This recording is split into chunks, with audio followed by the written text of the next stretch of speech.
All right. And we are back. Hello, Wagers on Campus Nation. It is Alex Mayer. We are talking ACC football 2025. Today we're going to be talking the ACC conference. That's right. We're talking Clemson. We're talking Miami. We're talking everybody in the ACC. And as we sit here today and record, we are under the 21-day mark of college football. Actually, 2 weeks from this upcoming Saturday, we will have real college football. Appreciate you tuning in. I am Mayer, and I am here, as always, with Xander Burns. Hello. Miller Lite today, huh? I'm a bottle baby. What can I say? Anytime I get a nice cold bottle in the summer heat, you know it's coming. It's coming off. That top's coming off, Alex. Yep. Beer hits better in the bottle as well, so it's a good choice. And if you could see, hopefully you can't see through the TVs or whatever the hell you're watching this on, but I'm representing the ACC today. I got the Clemson Walker Course polo on. It's got a couple stains that haven't come out of it yet. I think they're ink stains. Yep. But legit, one of the best public courses I've ever played, and it's their college course. And like that's any public course I've ever played in the country, and it's consistently top 100. So say something nice about Clemson. Their golf facilities are elite. Oh, sweet. Yeah, I've only played at Ohio University's golf course. Yep. That's it for me. So, Clemson. Huh. Yeah, I've been meaning to get to their campus and check it out and see a game. I've actually never been to the state of South Carolina, so I got to check that off my list. Well, besides Charleston and Hilton Head, you're not missing much. And Clemson or Greenville. Is that where they play? Greenville? No, Clemson's its own city. Yeah. It's a legit college town. And it was about a 45-minute drive from Greenville. That's why I went. My buddy lives there with his family, and we did a little Greenville, played Furman's course, played Clemson's course, played a couple other nice tracks. But yeah, it was a bit of a haul on that day. Yeah. So and it's like one way in, one way out. So game days, it's just a fucking mess. You got to absolutely prepare for a full day event. Gotcha. It's one of those stadiums. Yeah. I've heard similar stories with like Penn State or even like a Patriots game in Foxborough, how brutal it is. Yep, 100%. Well, we're talking ACC football 2025 conference preview today.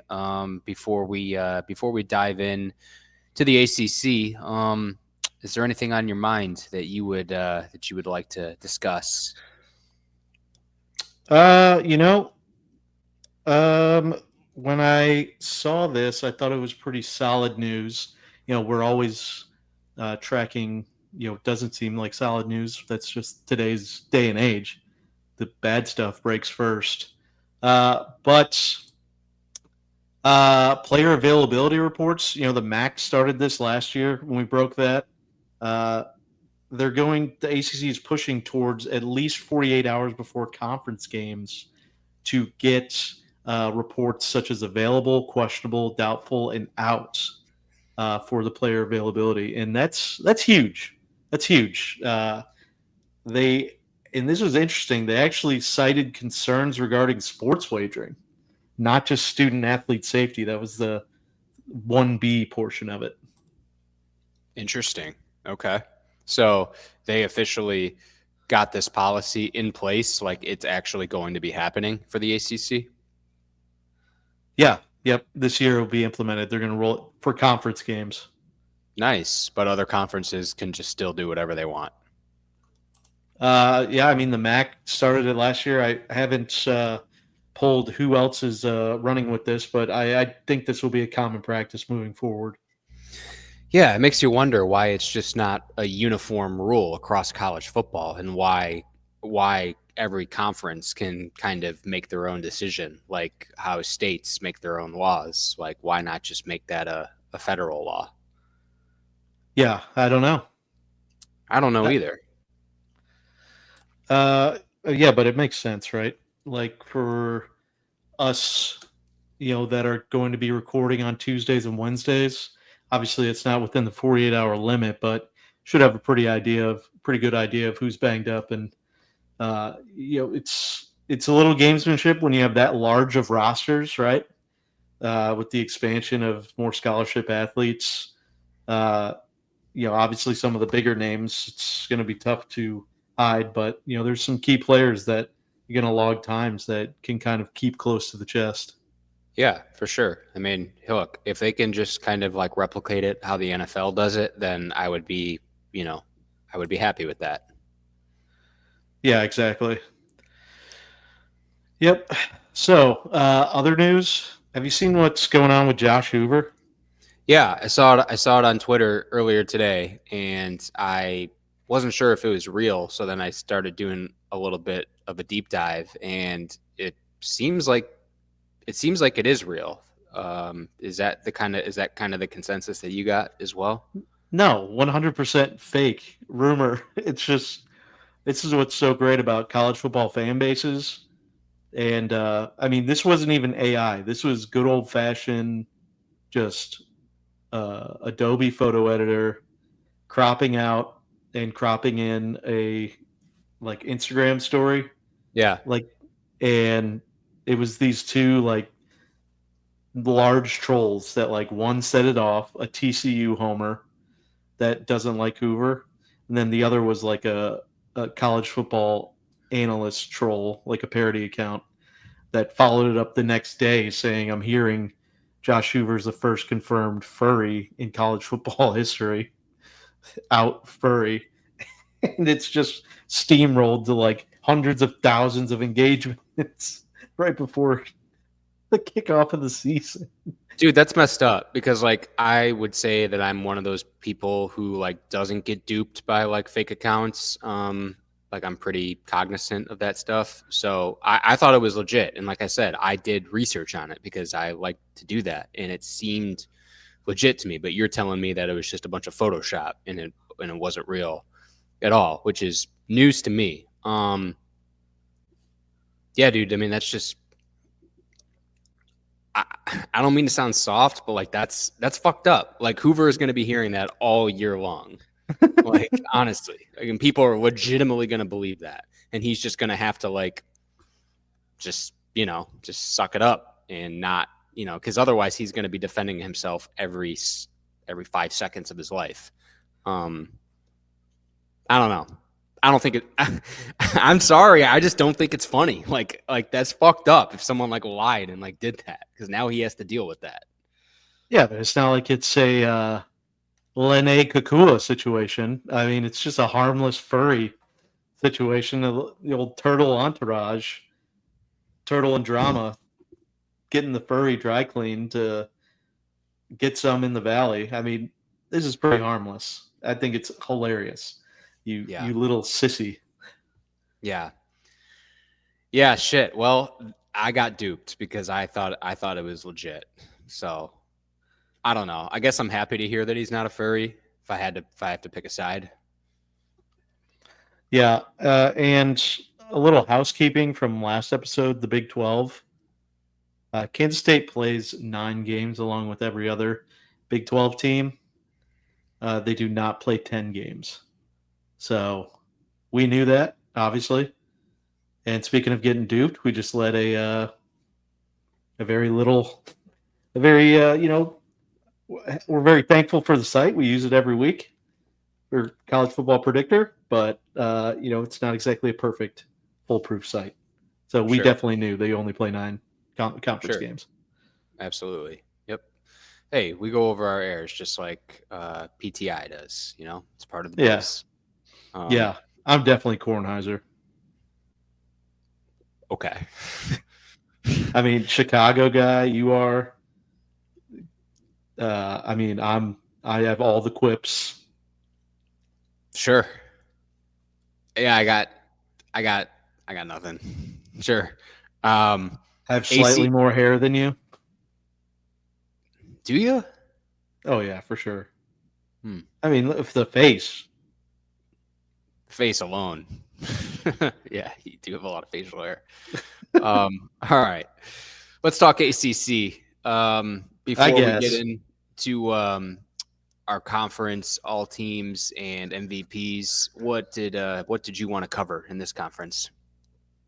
Yeah, just stick to basics. I think we highlighted quite a few players. This is obviously the largest conference that we have with 17 teams, just a nice round 17 number. Um, but yeah, we're going to talk, some of those bottom teams, it's going to be tough sledding. So we're really not going to cover, I've got a few points that I was able to dig out from a gambling perspective, but your Virginias, Wake Forests, NC States. Uh, it's going to be an uphill battle this year. Your Stanfords, but you know, a lot of them have new coaching and new plans for coaching with Stanford. So we will highlight what's on the horizon, and then we'll talk big expectations at the top. A lot of big expectations at the top, and looking forward to diving into those. Yeah, definitely. It is a top-heavy conference. So where would you like to start here? Yeah. So as always, we got to talk our preseason MVPs and award winners. So I mean, this one's uh, pretty consensus from most of the media members. Cade Klubnik, top of the Heisman finalists, or not finalists, favorites for this year. He's my preseason MVP. I mean, he's his third full season. This is going. I don't think it'll be rare, but it's nice to see that continuity and someone just sticking around the program. But he's also proven it with his stats. Last year they made it to the playoff on a 59-yard field goal. Something like that. Yep. Yeah. So, and then they look pretty decent. They put up somewhat of a fight, and uh, there's been a lot of scrutiny on how this program is being handled in the era of transfer portals. But they also have consistently the fewest big names going out of the transfer portal. So a lot of what we talked about from Ohio State last year was a lot of that money that you spent as a collective was to keep your guys at home, and that's what Clemson's really doing. But are these recruits going to pay off when there are so many other names in the portal? We'll see. This experiment is still just getting underway, but he for sure is going to be at the top. I could count on him. It's just who's going to surround him. Last year Maffa was underwhelming for the expectations we had going into that. So Klubnik really had to kind of pick up a lot more than was expected preseason. Yeah, I mean, Klubnik is a really good college player, but Clemson also has the advantage of playing in a conference that's just not as strong as, say, an SEC or something like that. I mean, Clemson doesn't have to play a murderer's row of SEC teams on their schedule this year. They get the beneficiary of playing in the ACC, where the hardest team that they're going to play in the conference might be what? I'm going to stop you there, though. They don't shy away, just like a lot of the big schools never shy away. Opening with LSU and have Notre Dame midseason, plus all the ACC schools. I mean, those are two. That's the biggest non-conference schedule by far for a group of five. Or I'm sorry, for a Power 4 team. Where's that Notre Dame game at? Do you know offhand? Do you know if it's home or away? If you don't, it's fine. I'll look it up. Just yes or no. I have it right here. Nope. The Notre Dame game is yes or no. It's actually non-existent this year. First egg on the face. This is something that was announced that they want to keep going on this year, but have skipped. So shove that right up my ass. But they do play LSU. I do know that for a fact. Yeah. Week one. And they also play South Carolina, as they always do, who's supposed to be good, and that'll be a road game. There we go. 2 games in the SEC. Yeah. Okay. Newcomer of the year. You said Carson Beck. Yeah. Yeah, I mean, it just has to be. We are kind of Carson Beck haters here. Hand up, first to admit. But, I mean, the kid has a ton of talent. I mean, he won at Georgia. Not the big one, obviously. But who knows what the run they could have went on if he didn't leave that game. I don't know. I think Miami's set up for plug and play quarterbacks. We saw last year with Cam Ward, like Carson Beck, and all the weapons they've surrounded him with. I mean, to be honest, Cam Ward didn't have crazy weapons. I mean, Restrepo is a great college receiver, but their offense is a big time plug and play. So I see him putting up some gaudy stats this year. Yeah, I tend to agree with you. It seems like Miami has done a good job of getting good offensive line play over these last couple of years, opening up holes in the running game, protecting their quarterback pretty well. And I do agree with you. It seems like the system that they have in place there is pretty good, pretty strong. Still, like you said, not a huge Carson Beck fan. I will say I did listen to him talk at a presser not too long ago just about his experience being at Miami so far and hanging out with his teammates and getting to know them and the work that they've been putting in. And I will say I thought his answer was pretty well said and pretty mature, but he also, you know, kind of looks like Troy Aikman up there. So maybe I just got duped. I don't know. It's the week of dupes, dude. We're duping. Right. Offensive player of the year. I know you put wide receiver. I think you meant running back. Des Reed, Pittsburgh. Yeah, actually meant all purpose back here. Couldn't fit in the slash running back because that's what this guy is. I mean, we were gushing over him towards the end of last year on this podcast. Listen, over 15, he had 1,545 yards all purpose and that's 11 games. Every time the kid touches the ball, 6.5 yards every time he touches the ball. So 9 touchdowns. Just need to find him more when it comes to pay dirt, and I think Pitt doesn't have a choice. I mean, they got a great wide receiver in Kenny Johnson that should be able to pull in some production. I'm a big fan of Eli Holstein. A little later on, we'll talk about just briefly our quarterback rankings. He's in the top half of the ACC for me personally. I think the kid is just a beast that can sling it, and I think Des Reed is just a great talent that the nation will know his name more this year for sure. Yeah, I like the pick. I don't know. I feel like a lot of people would have gone with the Clemson wide receiver, Antonio Williams. So I like the Des Reed pick. Yeah, a lot of people are entitled to their own opinions, and they can swim with the fish, but the school is always the first to get eaten by the whales. So we like to swim our own path and survive. How about that? Wow. Creative and well said. And then your defensive player of the year. We'll give Clemson some more love. Peter Woods. Yeah, dude's a freak. 2-year starter already.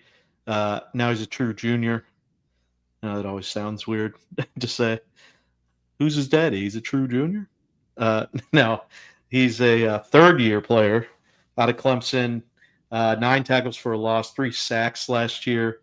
Expect this defense, who returned just about everybody, for him to be a absolute focal point on that defense.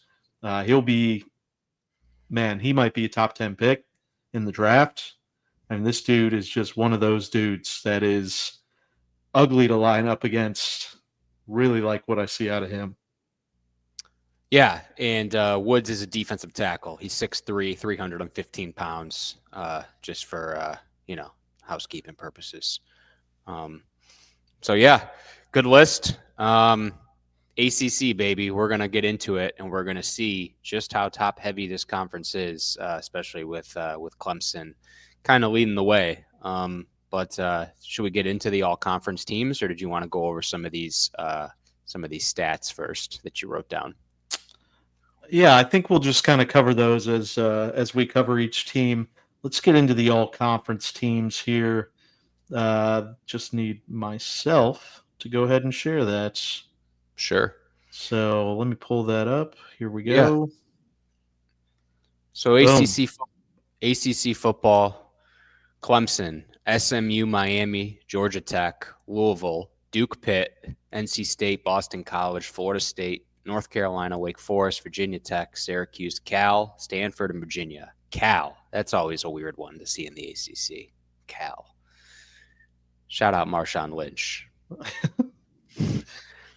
So as we pull up our all-conference teams, as you can see on the left, if you're watching the video stream, Clemson, 14 all-conference selections between the first team, the second team, and the third team, leading the way by a landslide. SMU was the next closest, and they had 8 players representing those teams. But as we go down the list here, starting at quarterback, Cade Klubnik. We've already talked about him and how dominant he's expected to be this year. At running back, we did mention Des Reed at Pitt. He made our first team. And then Isaac Brown from Louisville made our first team. I mean, Louisville, man, their offense last year was no joke with Tyler Shaw at quarterback. He got drafted by the Saints in the second round this year in the NFL. And then they got Miller Moss transferring in from USC. So I really don't expect them to miss a beat. It looks like 9. Am I counting that right? 9 first team all conference represented for Clemson? Yes, I believe so. Wow. Antonio Williams, Blake Miller, and Walker Parks round out the offense. And then Parker and Woods on the line with Woodaz, Sammy Brown, and Avion Terrell, who's another just stud. Yeah, I mean, when we dive into Clemson here first, how do you compete with that? Yeah, no kidding. They are absolutely stacked. 2 offensive linemen, a wide receiver, obviously Klubnik, 4 guys on defense, and then when you look at the second team, they have another wide receiver that made it. In Bryant Wesco Jr., another offensive lineman, so that gives them 3 starting offensive linemen on the first 2 teams, as well as safety Khalil Barnes in the back end. So, yeah, I fully expect Clemson to just be dominant in this conference. I really believe that they're probably going to go undefeated in the conference, but we'll talk about that. 9 all conference first team. That's more than any other team has combined. SMU second with 8, and that's all 3 teams combined. That's a lot of talent.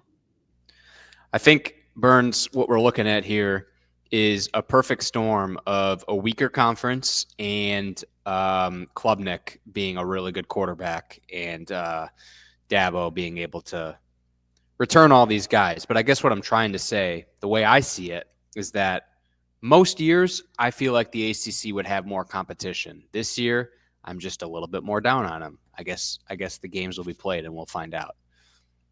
Yeah, because you got 2 teams that I absolutely love this year when we dig into the schedule and you talk about undefeated in conference play, and I say, hold your horses. Wait a minute, Alex. Wrong. But good. Jesus. Week 1. Come on. I was thinking about this as we were kind of prepping today. I had a prediction that the 2 teams that I care about the most, I think, might lose the opening week and not lose another game until they meet in the national championship, and that's LSU and Ohio State. Yeah, sure. I see it. I see it. I mean, we'll talk about the SEC tomorrow, but LSU really needs to, and we'll really talk about the. If you haven't seen it, go watch the SEC Netflix show before we talk about the SEC tomorrow, because LSU and Brian Kelly are on it quite a bit. But they need to get off to a hot start. This is an ultimate. Both these teams need it, but I think LSU needs it more. When it comes to who wins, I'll give it to you. Who do you think wins? We'll go Clemson because LSU has just proven so far that they cannot get it done in this spot. So I'm sure that's the talk of camp. I'm sure the spotlight is on them, but we'll go Clemson. Okay, interesting. And then they'll beat Troy, Clemson that is. And then up next, they have Georgia Tech. First, it's a week 3 game, and it's on the road. Alex, listen, Uh-huh. this is an interesting game. It This is an is. interesting game. It's I a really think good game. I wish it's it was going a to be little later in where, the season. yeah, I mean, this is where you're going to see a ton of physicality. I think Georgia Tech will come in undefeated as well. I think this will be a top 15 matchup, week 3. And I think Georgia Tech wins. I know you're against me. So, how do we decide the tiebreaker? Let's just go Tech. It's fine. We gave Okay. Clemson the win against LSU. Syracuse will be very down this year. We won't talk about them for a while on this show. They should be able to bounce back pretty easily before they go into a bye and then go on the road back to back weeks. See any hesitation with North Carolina and Boston College? Nope. Yeah, I don't either. And then their next big test is going to be hosting SMU, the other ACC representative from the college football playoff last year, and a hell of a conference title game.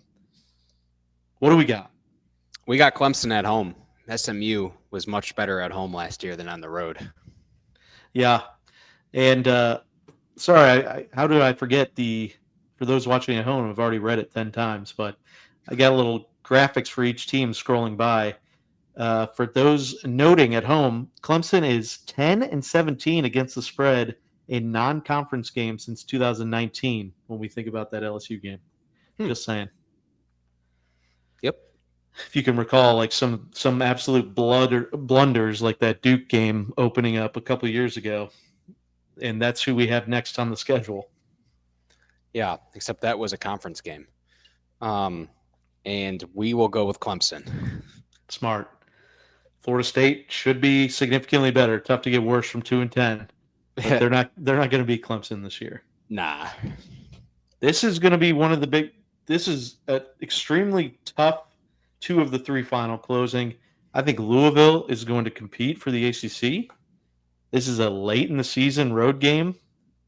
What do you think, Alex? Well, if we gave Clemson an L against Georgia Tech, I think we need to give them a dub against Louisville. This is on a Friday night, if that changes your mind. Weird things happen on Friday nights. Yeah. I mean, fair point, but I'm still going to go Clemson.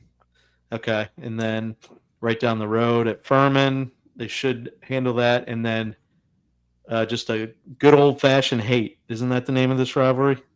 I don't know. It's one of them. Or no, I think that's the Georgia Tech, Georgia. I mean, I'll go Clemson over South Carolina. I think the hype on South Carolina is through the roof at the moment, but hey, maybe they're legit. Maybe they're legit, but I'll go Clemson. For now. Really?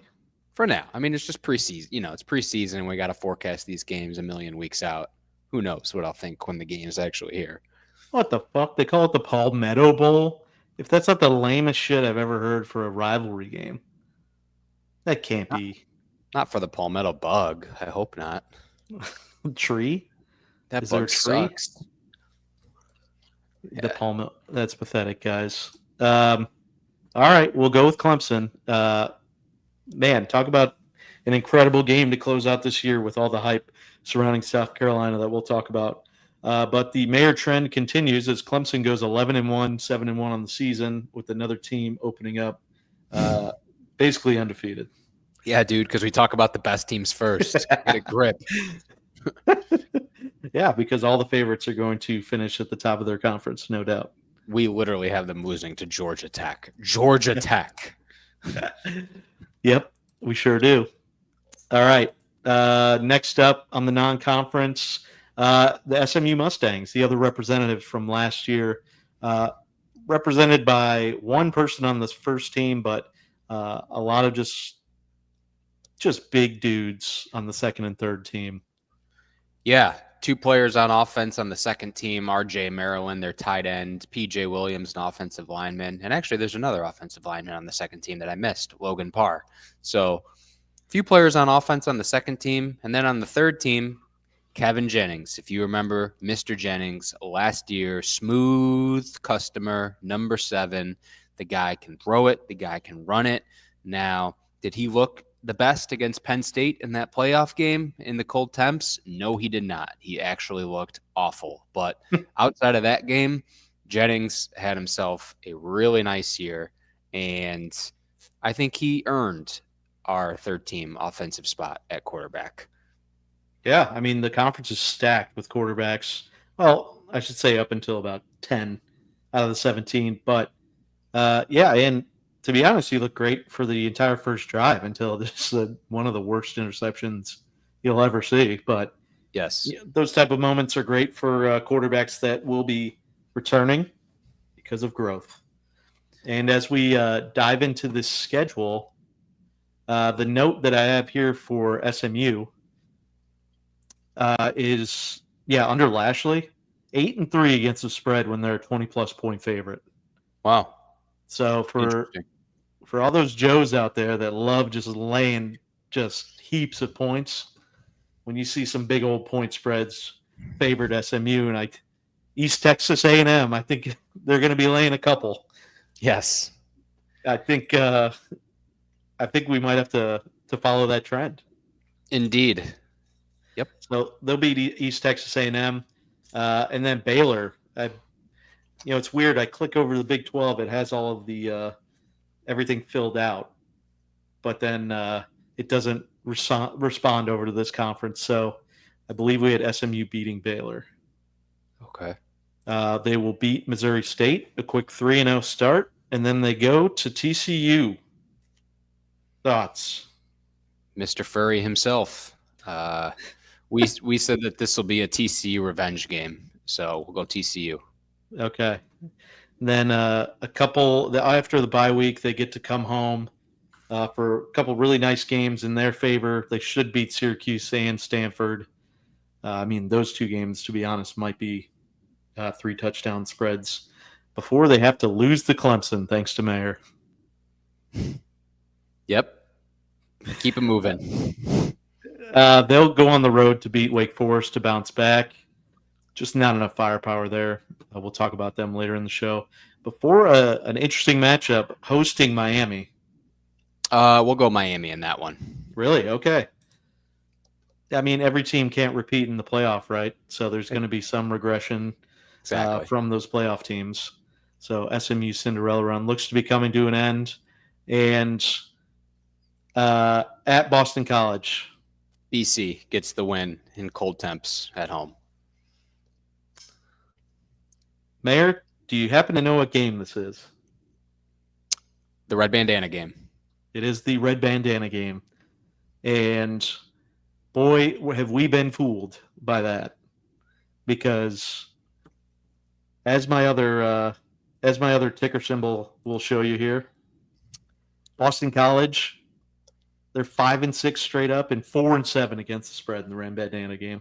I feel like for years, Boston College just, wasn't that good of a team, and they had to play like Clemson every year in the Red Bandana game. Yeah. Well, I think it's because they upset a top 10 USC in one of the first. It was either the first or second Red Bandana game, and that just drew the lure. And then the rest of the games, you're right, they get scheduled an ACC opponent that is a 12 o'clock game, week 9, where so many other eyes are elsewhere. All right, yeah. They get back to 500. That's a big win for the program. Mm-hmm. And then Louisville, SMU. Is SMU on a 3-game slide? We'll give them.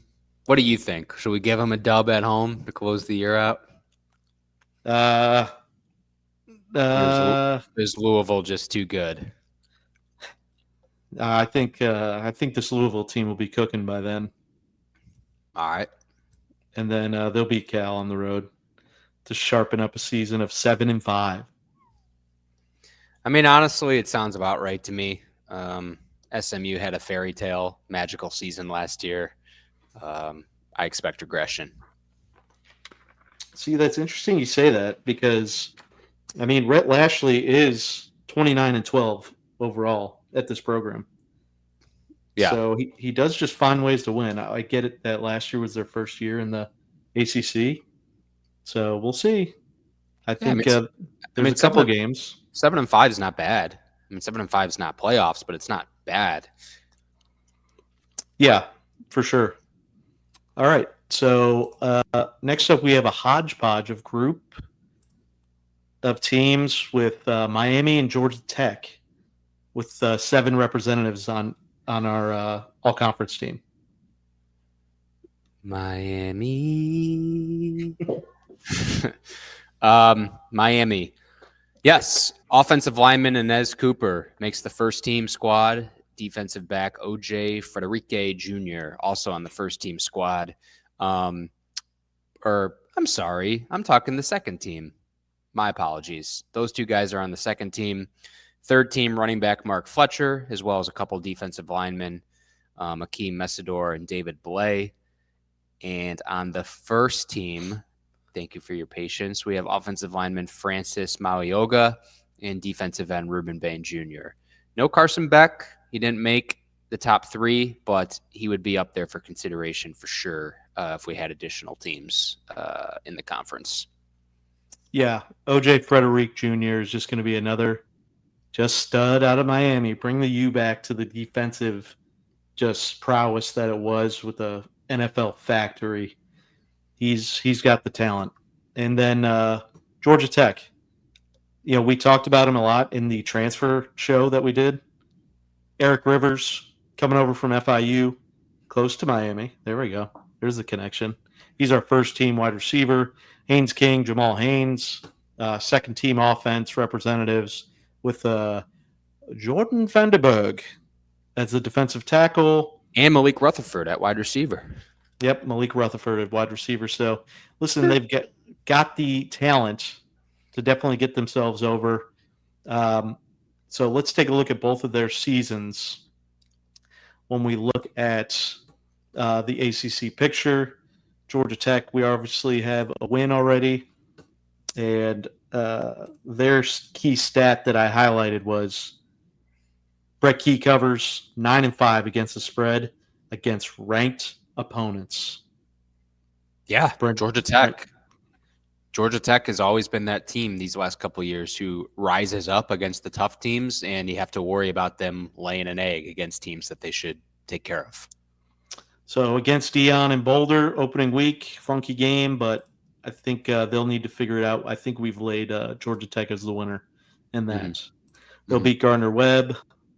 I forced Mayor to let me pick Georgia Tech over Clemson because they'll beat Temple, and all of a sudden this is a top 6 team in the country, 4-0, and they'll beat Wake Forest going into the bye. And before you know it, I think we're looking at Georgia Tech hosting College Game Day coming off the bye.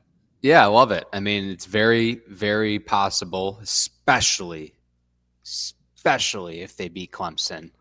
That would be a hell of a story. Virginia Tech, you know, jury's out. Kyron Jones back. You know, they are just ass against non-conference. We'll talk about, do we see any hiccups here in the next 3 weeks against Virginia Tech, Duke, or Syracuse? I'm going to say if they're having this type of season, dub. And then another team down on its luck. You know, they avoid a lot of big names, Georgia Tech does, because they get a down NC State, but on the road before a bye week, and they get a Boston College. And now they have Pitt and Georgia to close out the season. I don't think this team goes undefeated as much as I like them.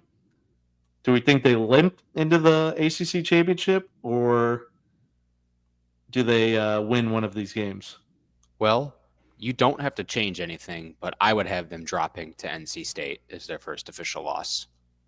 Oh, a shocker. I like the shocker. Tough road. And then, yeah, Pitt at home. Listen, I really like Pitt. With a team humming like this is a toss-up to me. This is a sleepy situation right before Georgia. I think it's now, this got absolutely swallowed up and spit out by the fan base. I think it's the Invesco QQQ, good old-fashioned hate. Like, you have to say the Invesco part as the announcer, and just got mollywopped by all the fans this week that got announced. Yeah, man. So, what are we doing here? Lose to Georgia, beat Pitt. Yeah, sure. Okay, so that puts Georgia Tech at a healthy 10-2, 7-1 in the conference. Wow, Burns. 10-2, 7-1. Yeah, it gets a team with some great odds. And then we look at Miami.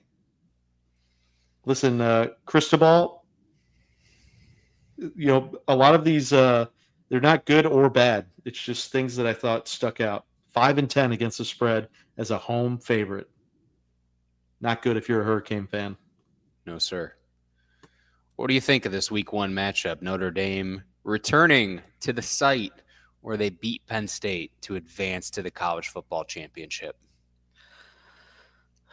Oh man, Alex, this is a tough one. Again, similar to Colorado, I think Notre Dame is more built to win right now, even though unproven quarterback play. I think Notre Dame just wins on sheer defensive talent. Okay. You like Miami? I think I would lean Miami this moment in time. South Florida. Sure, Miami. And then Florida gets revenge from last year. The absolute embarrassment. Not if Lagway's on one leg. We got to go Miami. He's back at practice already.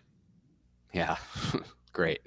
Okay, bye week before we get into the rivalry game at Florida State.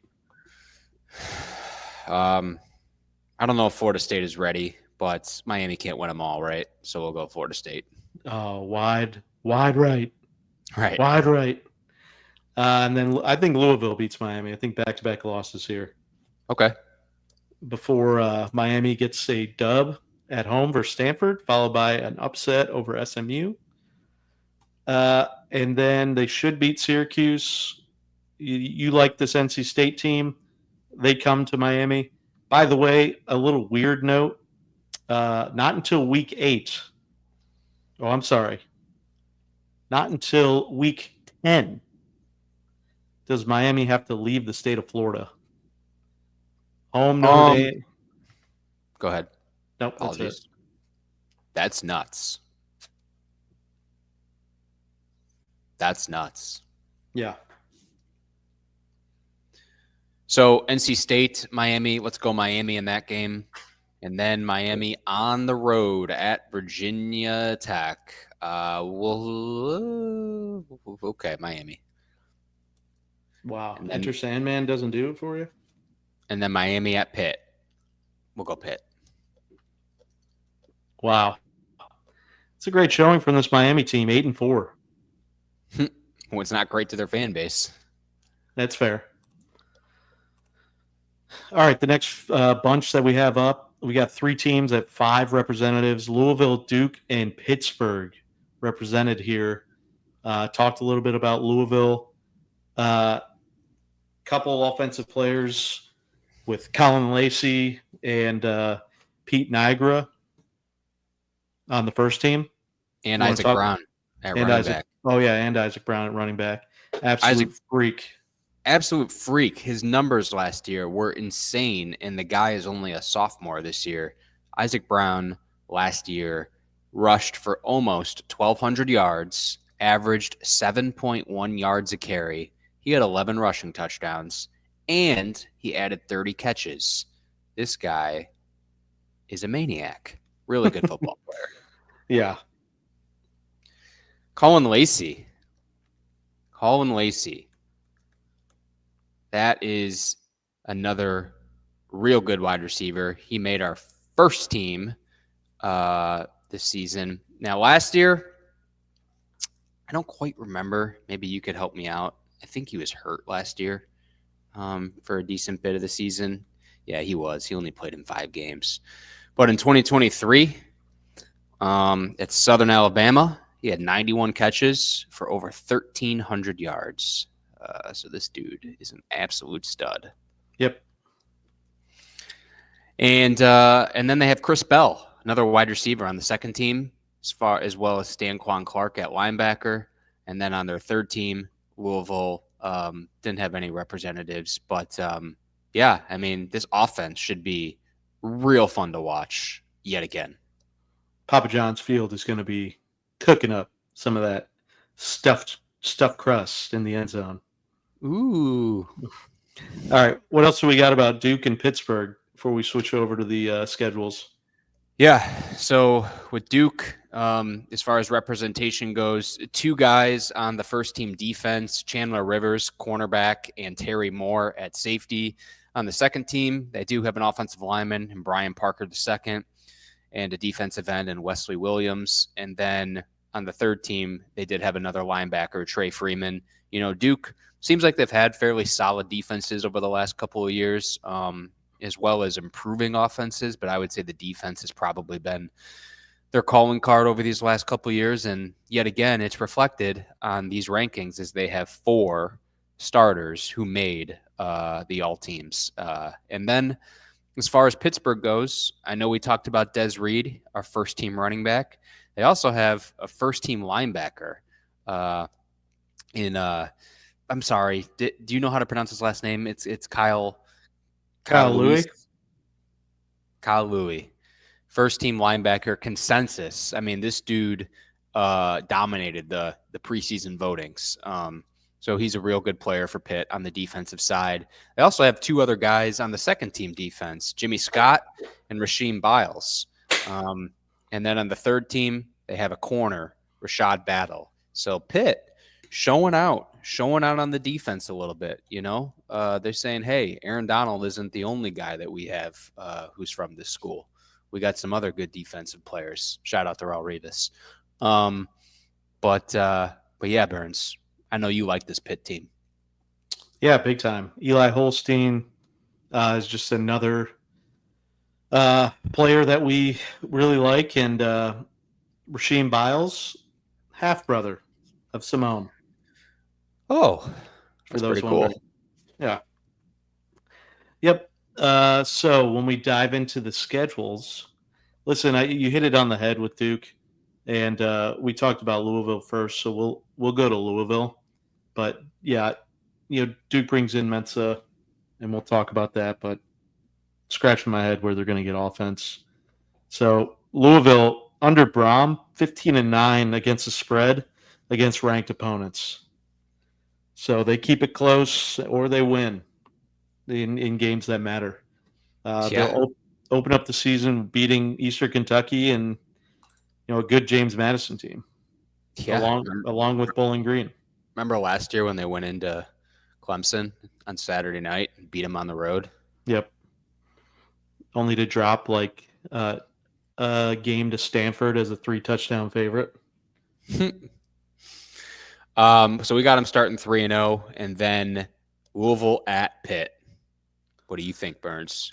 Ooh, man, early in the season, I think Pitt stuns them here. Wow. Okay.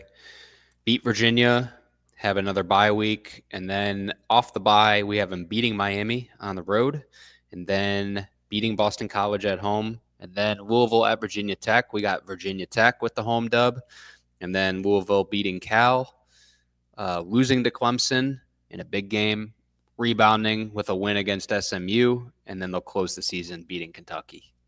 Yep, I think that's 9-3. Yep, 9-3, 5-3. This Pittsburgh game is a toss-up, so they could definitely contend for a playoff spot this year.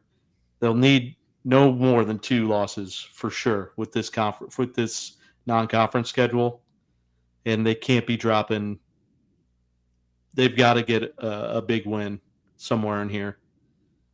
So Miami's a good one, but they can't lose to Pitt and Virginia Tech if they want to make that playoff. 100%. Yep. The other thing that I did note, they are one of the teams that's a heartbreak you. They had 3 close losses last year, net, and teams with 3 close losses the previous year. 76% of the time, they are the same record or better than the prior year. They were 9-4 last year, so 9-3 hits the same, but same or better. Yep. Next up, we have the Duke Blue Devils. And Dookie, Manny Diaz again, another great coach against the spread. 12-6 against the spread as a dog with 9 outright wins. Wow. Man, he's got Impressive. a bit of a flair for the plus sign, and we like that. That we do. So they're going to start the year with a win against Elon. And then week 2, they host Illinois. Illinois just better be ready to come in and play some solid football, not playing any games, not turning the ball over 4 times, which I could see happening. I mean, it's definitely plausible. But we'll give Illinois some respect. We'll give them a win. And then Duke at Tulane. Do we think Jake Retzlaff and that Tulane squad is going to be ready to go against Duke in week 3? I think we gave Duke the win as one of Tulane's losses. Okay. So we'll give them the win. What's Tulane? The AAC? Yep. Obviously, I was just testing you. Yes, sir. Listen, Alex, we like to keep it kosher. Yes, we gave Duke the win, obviously. That's how you get some quick answers here.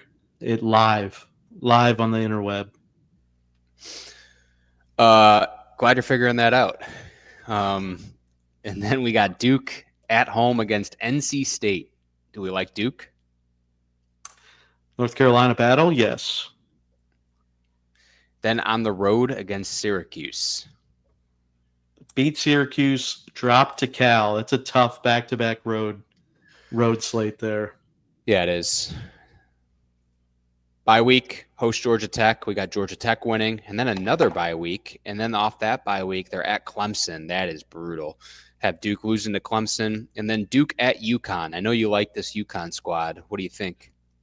I think Duke is just too much for, a feisty UConn team. Sure. Then Duke comes home and plays Virginia. We'll give Duke a win there. And then Duke at North Carolina. We're going to go NC. And then they finish off the year hosting Wake Forest. Duke gets the win. And their final record is 7-5. 7-5, 4-4 in conference. Duke Blue Devils. Another respectable season and a bowl game appearance is what we have them marked down as. This is an all-time great college basketball season. Wake, North Carolina, Virginia, UConn, Clemson, Georgia Tech, Syracuse, Illinois. That's just a great college basketball slate. Yeah, it's pretty good. And I played as Elon in franchise mode on the PlayStation back in the day. Oh, wow. When you're college basketball recruiting? Yeah.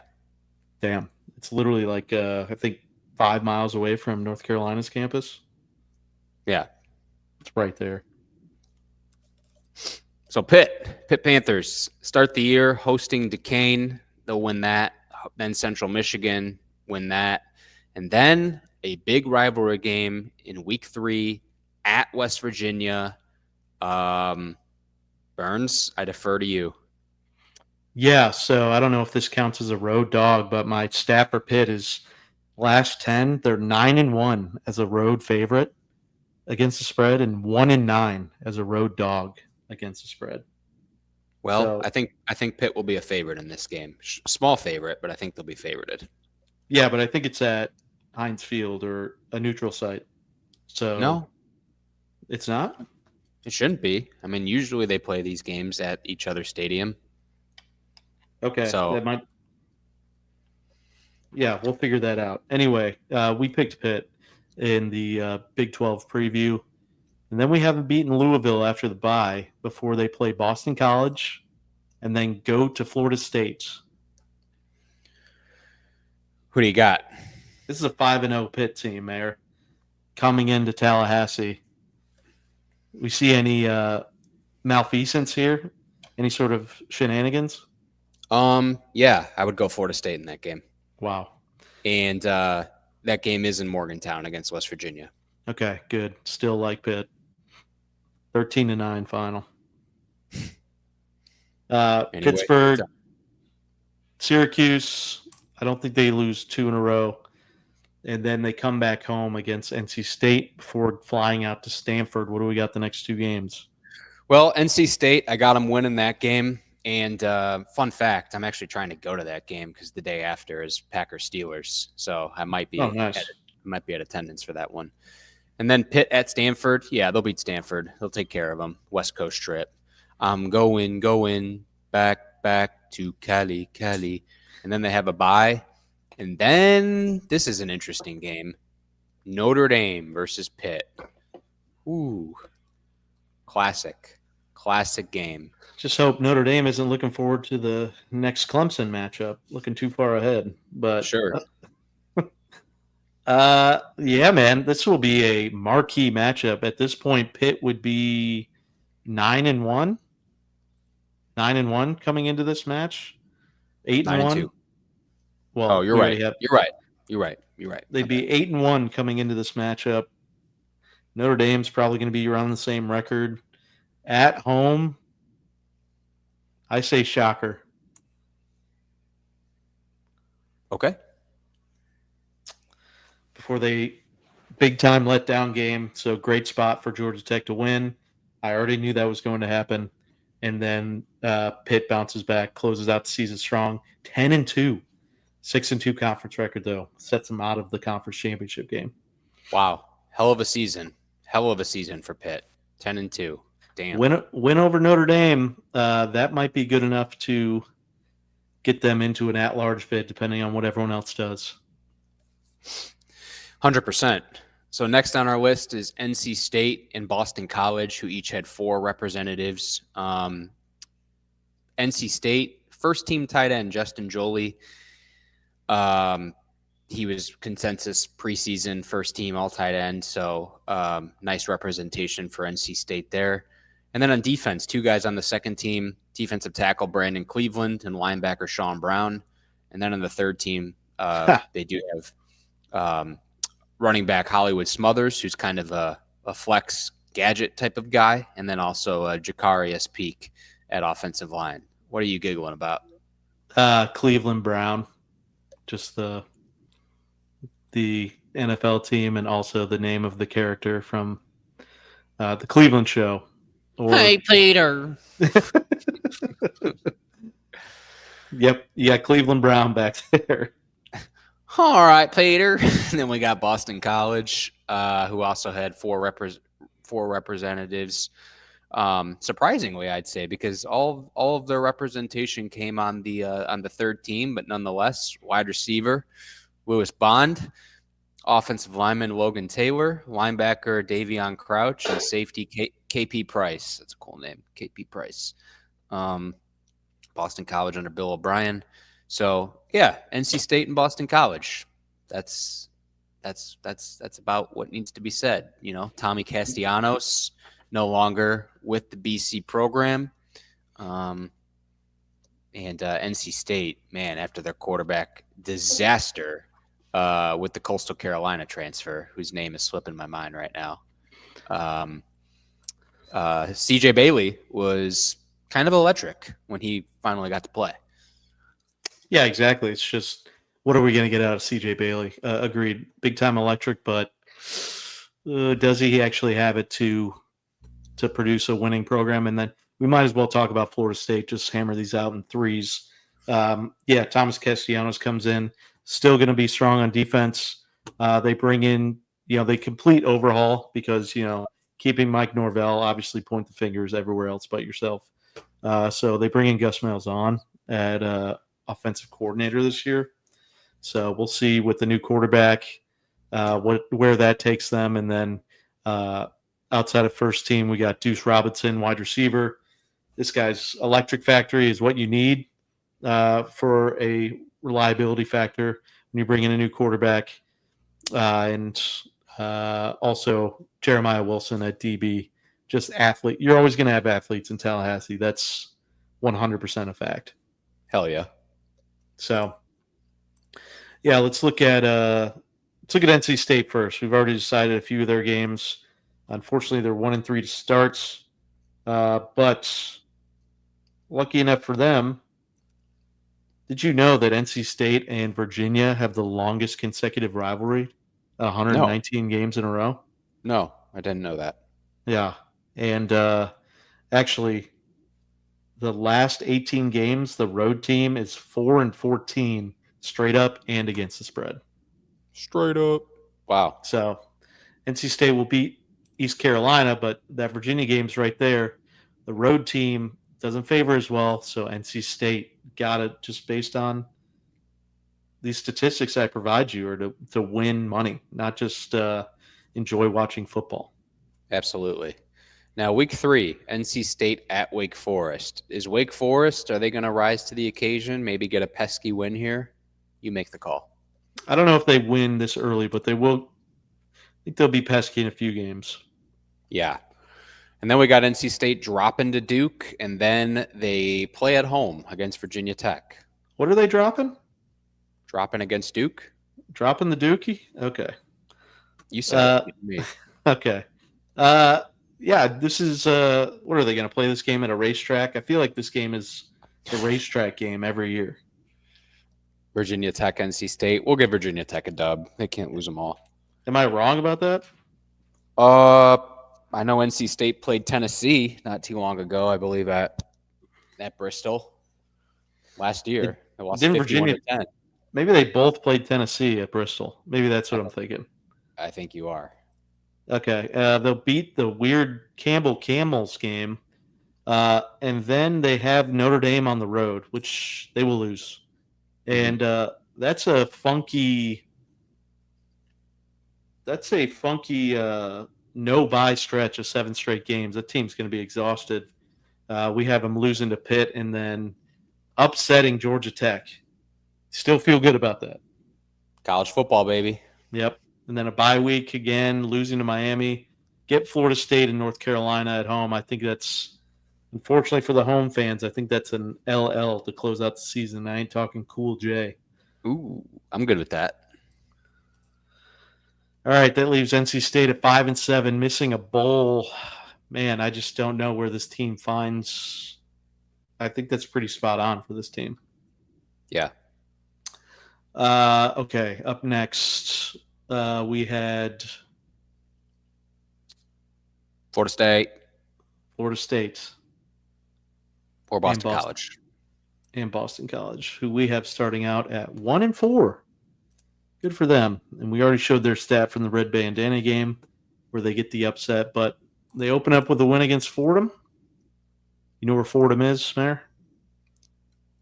I would be guessing. New York City. That was going to be my guess. And then watch yourself now. They're going to East Lansing. Yeah, Spartan gets the revenge from last year.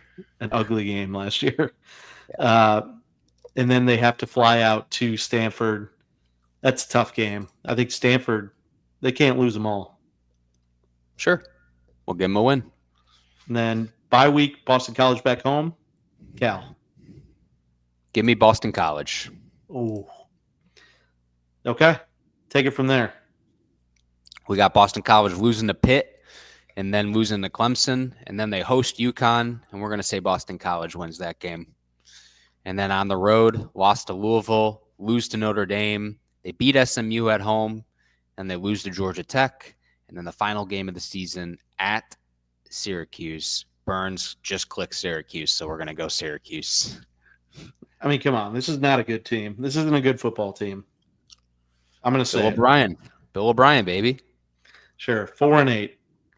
And the other team that is similar in color scheme, with the same quarterback as Boston College from last year, is Florida State. Got to be kicking themselves off a 2-10 season scheduling Bama week 1. Yeah, we'll say Alabama, but curious what that quarterback room is going to look like. Yeah, it looks like Ty Simpson got the nod. We'll talk about that tomorrow, but yeah, we'll see. They got a new OC. It's going to be interesting. Yep. Florida State beat Kent State. And then Florida State at Virginia. We will save Florida State. Okay. All of a sudden, this team is 5-1 because they're beating Miami and Pitt. Hell of a season. And then they're going to go on the road and beat Stanford. Wow. Then they're going to beat Wake Forest. Holy shit. Lose to Clemson. Beat Virginia Tech. Beat NC State. Lose to Florida. 9-3 after 2-10, and they are in the hunt for a conference championship. Good for them. Nice bounce back year.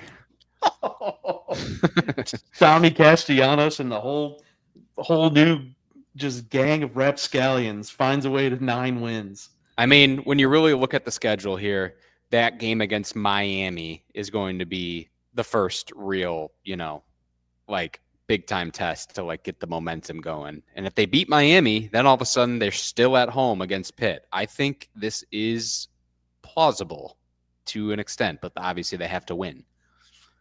Yeah, we obviously didn't expect. This podcast gave out an under last year on the season total. I'm pretty sure it hit by mathematically hit by week 5. Yeah. So that was nice, but this team's definitely going to be better than 2 wins. I think we can both go risk our futures in this profession and say that they're going to win more than 2 games. Yep. Okay, great.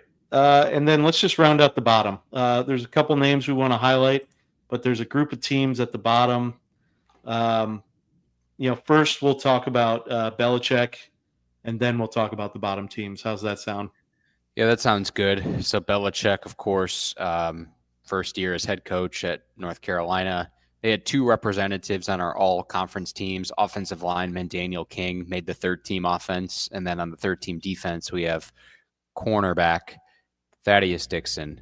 Look, I mean, Carolina, they don't have Brad Johnson's kid at quarterback anymore, but obviously all eyeballs are going to be on this program because of Belichick. And of course, they start the year, week 1 or the first game of the season, Monday night against TCU. And we'll get to that in a bit.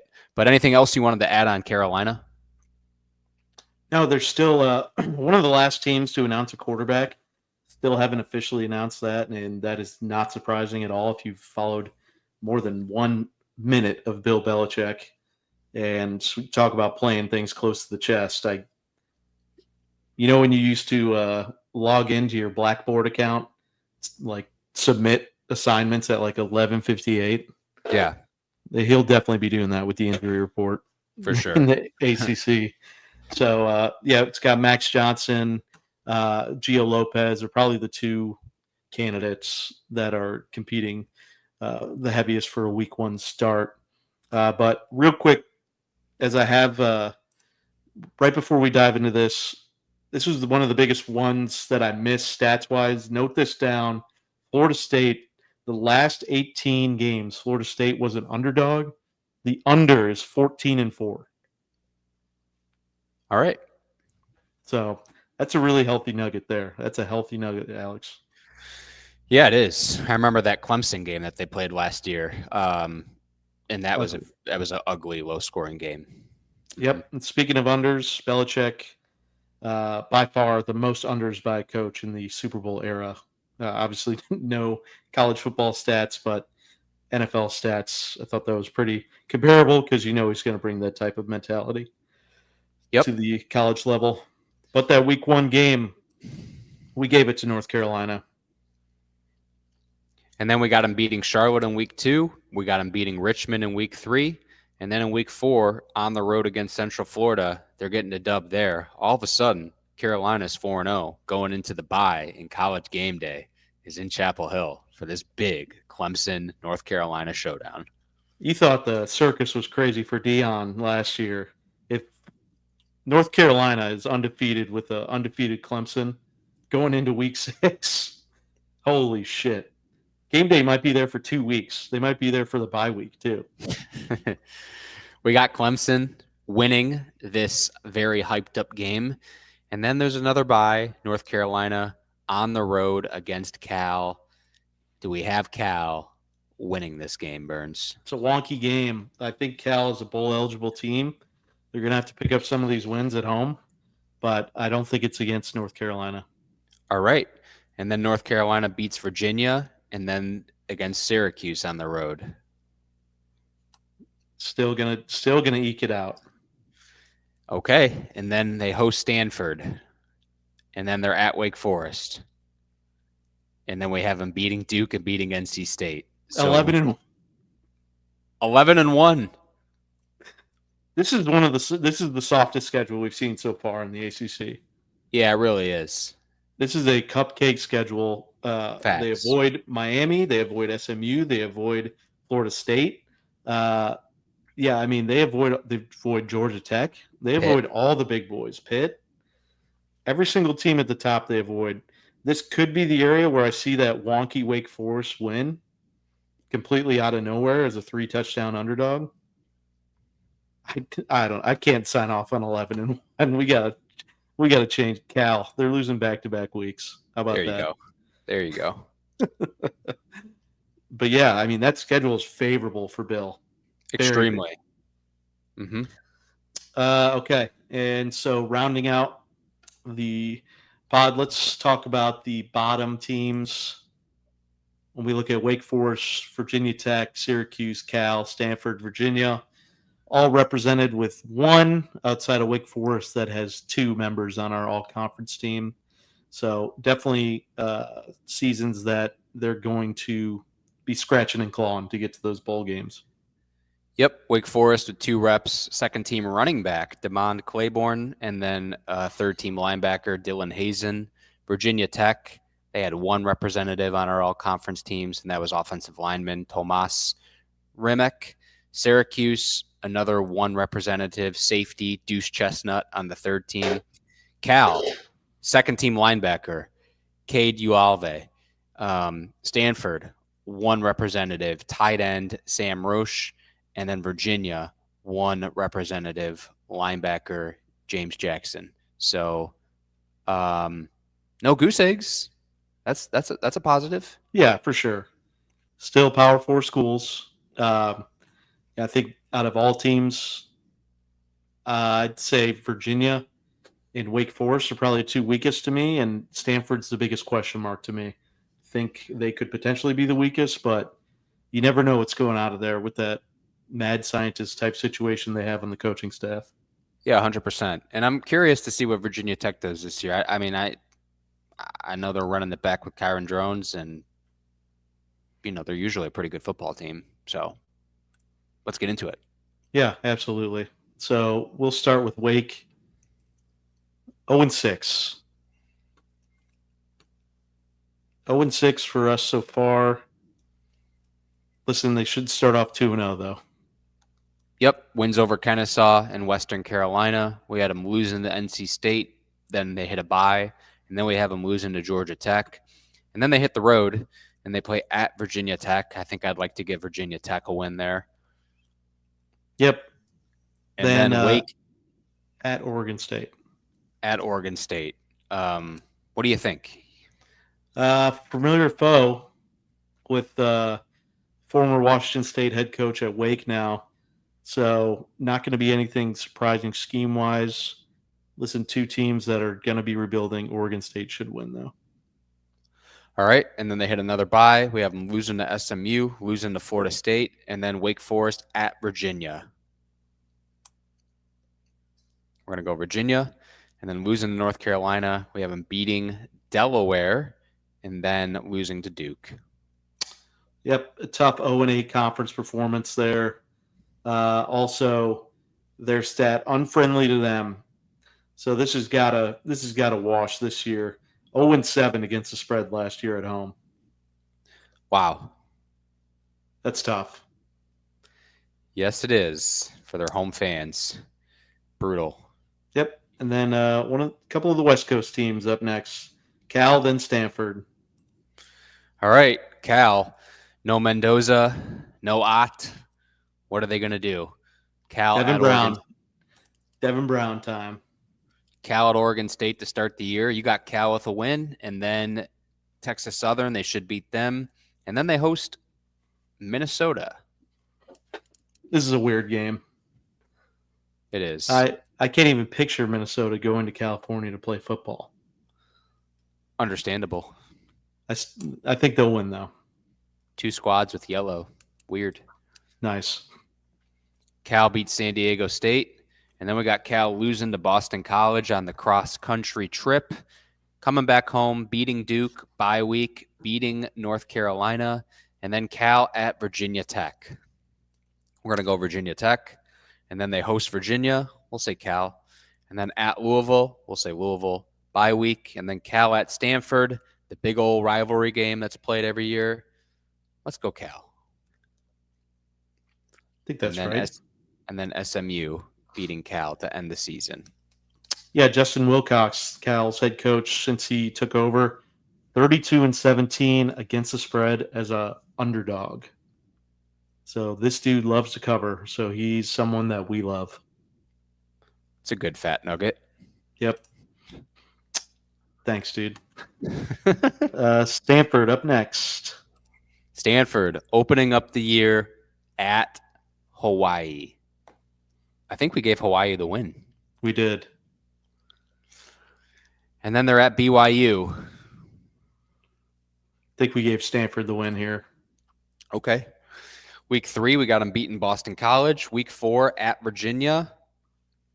That's tough. Tough travel schedule. Yep. Week 5, they host San Jose State. They'll win that. Bye week. And then we have them losing on the road to SMU, losing at home to Florida State, losing on the road to Miami, losing at home to Pitt, losing on the road to North Carolina. That's a tough 5-game stretch. And then they have a bye, and then we have them losing to Cal, and then we have them losing to Notre Dame to close the year, officially putting Stanford at 3-9 and 1-7 in the conference. Yeah, and unfortunately, they haven't really looked that good in the last 6 years. 9, 20, and 1 against the spread against FBS teams at home. And all 6 road trips they make this year, all different time zones. So, Ouch. Yep. Like they have to make different time zones each time. Yeah, because they play at Hawaii. How weird. I know, but they're not like going back to back like road. You know what I'm saying? Yep. Like road weeks. I gotcha. Yeah. All right. And then we'll go to Syracuse next. Okay. Syracuse in the Carrier Dome. They host Tennessee to start the year. Tennessee. Then they play UConn. Going UConn. Then they got them beating Colgate, losing to Clemson, losing to Duke, losing to SMU. Bye week. Lost to Pitt, lost to Georgia Tech, lost to North Carolina, lost to Miami. Bye week. And then they play Notre Dame. We got ND. And then to close the year, we got Syracuse getting a dub. Man, that's a tough season for Syracuse after an outstanding year just a year ago. Yeah, listen, it's completely new offense. Everyone's gone from last year. I will say, though, they have been Clemson's thorn the last 10 years, or the last 10 matchups, 7-3 against the spread when it comes to the Clemson matchup. It is interesting. Man, I definitely don't think they'll finish the year 2-10, but hey, the schedule's tough. Like, it is what it is. Yeah, I mean, that's just the way the cookie crumbles. North Carolina gets such an easy schedule, and then all those teams we rattled off, Syracuse has to play every single one of them. So, Yep. Yeah, that's just tough. Now's the season better than ever to rebuild. Yep. Virginia, hosting Coastal to start the year.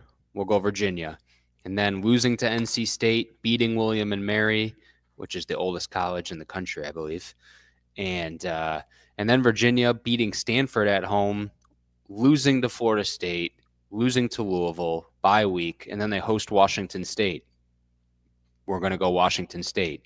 And then we have Virginia losing to North Carolina, losing to Cal, beating Wake Forest, losing to Duke, bye week, and then Virginia Tech versus Virginia to end the year. I'll go Virginia Tech. Yep, I think that's probably right. Virginia, that was the stat with the rivalry. So when we look at that NC State game, go under, and our last team already 5-3 for the season. Where'd they go? Yep, Virginia Tech. Starting the year, this is at Mercedes-Benz, I believe, South Carolina, Virginia Tech on Sunday before the Clemson LSU game. That's our appetizer. Great game. Beamer against the team he grew up against, and he tells a story. he tells a story about some old prick at a Virginia, like a Blacksburg DMV, said, "You better start winning if you want to keep this license." So I don't think he likes Blacksburg that much. It's a South nice Carolina. little. It's a nice little nugget. Vanderbilt, Virginia Tech. Stop. Yes. Stop it. Come Stop. on. No. Virginia Tech gets their lick back. No fucking chance, dude. Vanderbilt's returning the most production in the SEC. Diego Pavia does not lose on the road. They are not going into Blacksburg and Virginia Tech's home opener after last year and then beating them again. It ain't happening. I haven't vetoed anything really yet. I'm vetoing this because I've got a little nugget for you tomorrow. Old Dominion, Virginia Tech wins that game. Stop. and they beat Wofford. And then we have them beating NC State, beating Wake Forest, losing to Georgia Tech, bye week, beat Cal, beat Louisville, lose to Florida State, lose to Miami, beat Virginia. Beat Virginia. Well. What is that, Train? Meet Virginia? There she walks. I think it is Train. 7-5 is their official record. 5-3 in the conference. Respectable year for the Hokies. I think so. So we've got a final of Clemson, Georgia Tech in the ACC championship.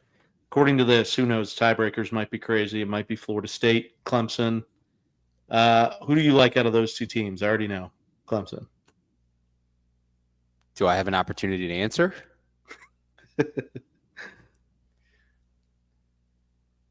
Yes. Sir? Yes. Clemson. Okay.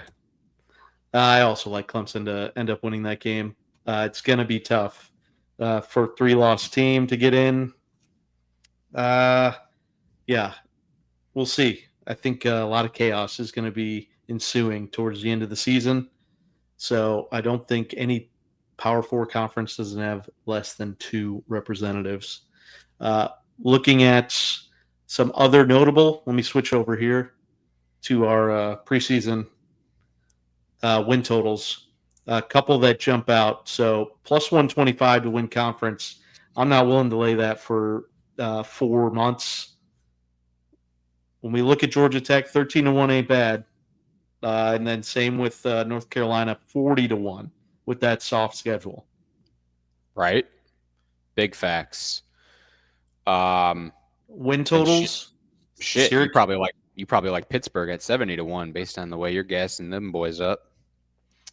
Yeah, it's not bad just to have it for conference, not even playoffs. So Virginia, 7.5 or 6.5 win total. Same with Syracuse, 5.5. We both have them significantly under that. Mm-hmm. A couple that stick out, and then let's see, Miami 9.5. No, North Carolina and Florida State are the 2 overs. Same with Georgia Tech that we would have comfortably over to lay. Big time. Realistically, though, I don't even know if Miami, Clemson's the only title bet you'd take in this conference. I think so at this moment. Yes. Yeah, I think that's fair. I think there's obviously going to be some funny money on North Carolina for just Belichick, but not any real substance. But yeah, it's tough to see any of these teams needing. Of course, they could get a bye out of the Power Four conference winner, but most likely some of these other teams winning 4 straight in January and December. Yep, exactly. I think Clemson is the only squad that has the